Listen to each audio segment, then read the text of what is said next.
Every death is sad, but one of the saddest things you notice when you wander through an old graveyard is the number of graves where children are buried, sometimes several deaths in the same family. Child mortality in the 19th century was high.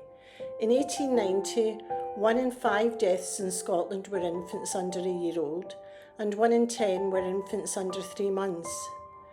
If children survived infancy, they still faced challenges. Living conditions were poor, access to healthcare expensive, and the medical resources doctors had to treat illness were limited. Many children died of commonplace childhood illnesses like measles, whooping cough, and scarlet fever. Maria McCammond died in September 1890, aged 8, after a 2-week bout of meningitis. In a time without antibiotics or modern medical care, meningitis was an almost certain death sentence.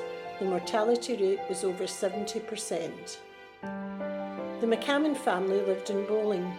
Father Hugh was a joiner and Maria had 5 siblings. Something about Maria McCammond's funeral seemed to have hit home with the local newspaper reporter. Her funeral was reported in detail. The hymn sung by her 60 schoolmates who attended the graveside was reprinted in the paper. Maria was buried with her grandparents and then joined a couple of years later by her sister Jessie. Read today, the newspaper report conveys the sadness of the occasion. The words of the hymn her schoolmates sang are a poignant testimony to young loss. Dearest sister, thou hast left us. Hear thy loss we deeply feel, but 'tis God that hath bereft us. He can still our sorrow heal.